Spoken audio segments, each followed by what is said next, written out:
ಪಾಕಿಸ್ತಾನ ಮರ್ತುಬಿಟ್ರ. ಪಾಕಿಸ್ತಾನ ಹೋತು, ಮುಸ್ಲಿಂ ಹೋತು, ಆಮೇಲೆ ಪುಲ್ವಾಮಾ ದಾಳಿ ಹೋತು, ಜಲ್ಲಿಕಟ್ಟು, ಇನ್ನೊಂದು ಯಾವ್ದು ಹಲಾಲ್ ಕಟ್ಟು ಅವೆಲ್ಲ ಓದ್ವು. ಈಗ ಯಾವುದಂದ್ರೆ ಮಹಿಳಾ ಮೀಸಲಾತಿ. ಮಹಿಳಾ ಮೀಸಲಾತಿ ವಿಚಾರದೊಳಗೆ ಬಿ ಜೆ ಪಿಯವ್ರ ಹತ್ರ ಪಟ ಕಲಿಬೇಕಲ್ಲ. ನಾವು ಬಿ ಜೆ ಪಿ ಹತ್ರ ಪಟ ಕಲಿಯಂಥ ಅವಶ್ಯಕತೆ ಐತಿ.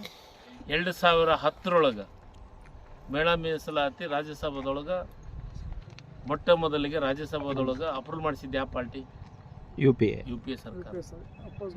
ಅವಾಗ ಯಾರು ಅಪೋಸ್ ಮಾಡಿದ್ರು? ಅಪೋಸ್ ಮಾಡಿದ್ದೆ ಮಹಿಳಾ ಮೀಸಲಾತಿ ಅಪೋಸ್ ಮಾಡಿದ್ದೆ ಬಿ ಜೆ ಪಿ ಅವರು. ಅದನ್ನ ಇಲ್ಲಿ ಮರ್ತು ಬಿಟ್ರ? ಸಂಸತ್ತೆ ಹಿಂದೆ ಸ್ವಲ್ಪ ಸ್ಟೇಟ್ಮೆಂಟ್ ತೆಗೆದು ನೋಡ್ಲಿ. 2023 ಮೀಸಲಾತಿಯನ್ನು ಮಾಡಿದ್ರು. ಅದನ್ನು ಕಂಟಿನ್ಯೂ ಮಾಡಿಬಿಡ್ಬೇಕಾಗಿತ್ತು. ಇವತ್ತು ಯಾಕೆ ತರೋಂಥ ಅವಶ್ಯಕತೆ ಇತ್ತು? ಅವಾಗ ಅದನ್ನು ಜಾರಿ ತರಲಾರ್ದ ಈಗ ಡಿಲಿಮಿಟೇಷನ್ ಅಂದರೆ ಡಿಲಿಮಿಟೇಷನ್ ಈಗಾಗಲೇ ಕತೆ ಮುಗಿದೈತಿ. ಯಾರ್ದು? ಮೋದಿಯವ್ರದ್ದು ಹವಾ ಮತ್ತೊಂದು ಇದು ಅಂತಿದ್ರಲ್ಲ, ಅದೆಲ್ಲ ಮುಗಿದೈತಿ. ಈ ಮುಗಿದಕ್ಕೆ ಇದನ್ನೊಂದು ಹೊಸದೊಂದು ಪ್ಲ್ಯಾನ್ ಮಾಡಕತ್ತಾರೆ.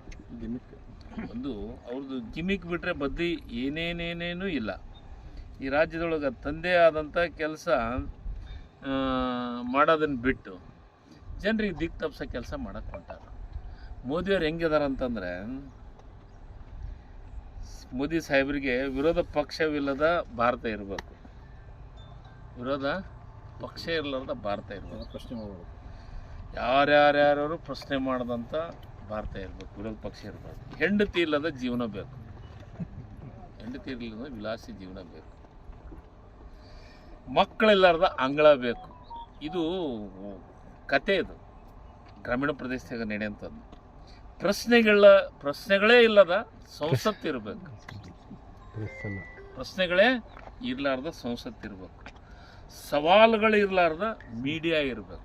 ನೀವು ಯಾವುದು ಪ್ರಶ್ನೆಗಳಿಗೆ ಏನೂ ಕೇಳಬಾರ್ದು. ಸವಾಲುಗಳು ಇರಲಾರ್ದ ಮೀಡಿಯಾ ಇರಬೇಕು.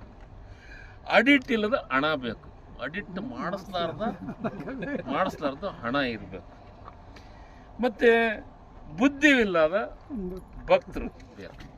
ಬುದ್ಧಿನೇ ಅಂಧ ಭಕ್ತರು ಅಂತಲ್ಲ, ಬುದ್ಧಿ ಇರಲಾರ್ದ ಅಂಧ ಭಕ್ತರು ಇರಬೇಕು.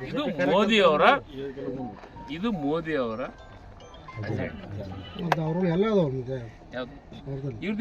ಇವೆಲ್ಲ ಅವ್ರಿಗೆ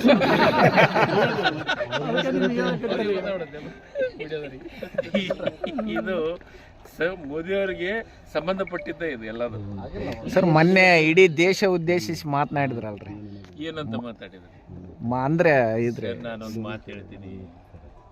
ಅವರಿಗೆ ದೇಶದೊಳಗೆ ಮಾತಾಡೋಕೆ ಏನು ಬೇಕು ಅಂತಂದರೆ, ದೇಶದಾಗ ಏನು ಬೇಕಂದ್ರೆ, ನಾನು ಹೇಳಿದ್ನಲ್ಲ, ಅವ್ರಿಗೆ ಜನರನ್ನ ಗೊತ್ತಿರಲಾರ್ದ ರೀತಿ ಒಳಗೆ ಅವ್ರಿಗೆ ತಲೆ ಕೆಡ್ಸಂತ ವಾಸ್ತವ ಸತ್ಯ ಹೇಳಲಾರ್ದಂತ. ನಾನು ಸತ್ಯ ಹೇಳಿ, ಈ ಸತೆ ಮಳೆ ಮೀಸಲಾತಿ ಅಷ್ಟ ತಂದಿದ್ರೆ ಯಾಕೆ ಹಾಕಿದ್ದಿಲ್ಲ? ಅವ್ರಿಗೆ ಗೊತ್ತೈತಲ್ಲ ನಮ್ಮ ಹತ್ರ ಮೆಜಾರಿಟಿ ಇಲ್ಲ ಅನ್ನೋದು.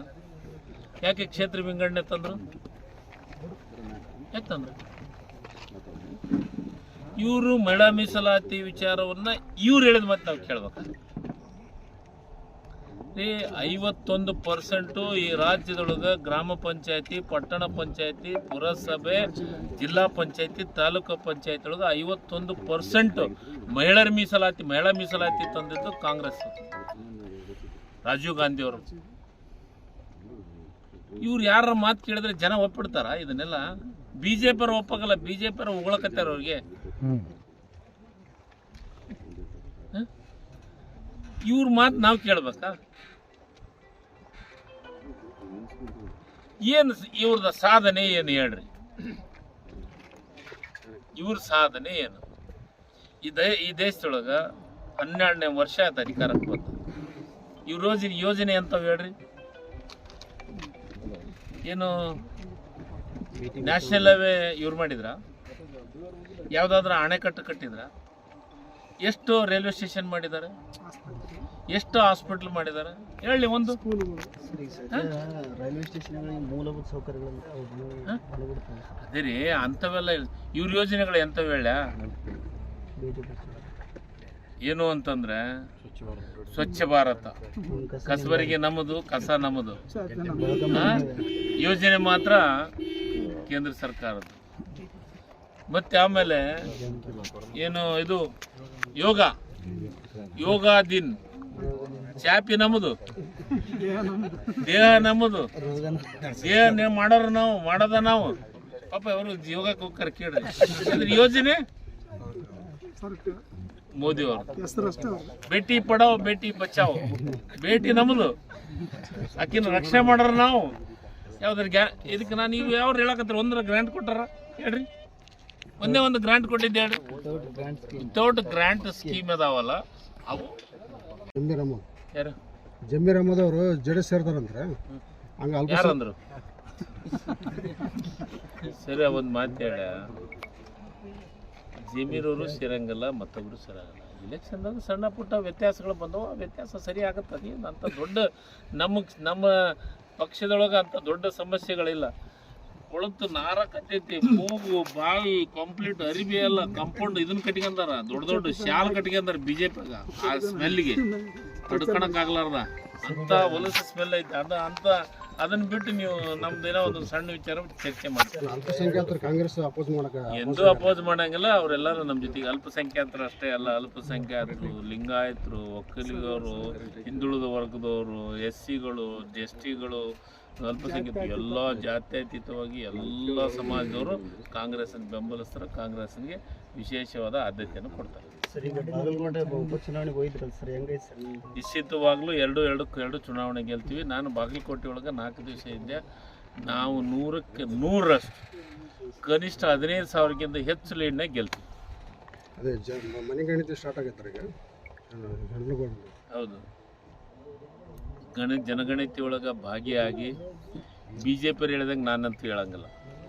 BJP ನಮ್ಮದು ಹಿಂದುಳಿದ ವರ್ಗದ ಇದನ್ನು ಸ್ಟಾರ್ಟ್ ಆದತ್ನ್ಯಾಗ ಒಬ್ಬ ಜವಾಬ್ದಾರಿ ಸ್ಥಾನದಾಗಿದ್ದಂಥ ಸೆಂಟ್ರಲ್ ಮಿನಿಸ್ಟ್ರು ಭಾಗಿಯಾಗಬೇಡಿ ಅಂತ ಹೇಳಿದ. ಅಷ್ಟು ಸಣ್ಣತನ ಕಾಂಗ್ರೆಸ್ ಅವ್ರಿಗಿಲ್ಲ. ನಮ್ಮ ದೊಡ್ಡ ಮನಸ್ಸು, ಜನಗಣತಿ ಒಳಗೆ ಭಾಗಿಯಾಗಿ ಅಭಿವೃದ್ಧಿಗೆ ಪೂರಕವಾದಂಥ ಗಣತಿ ಆಗುತ್ತೆ.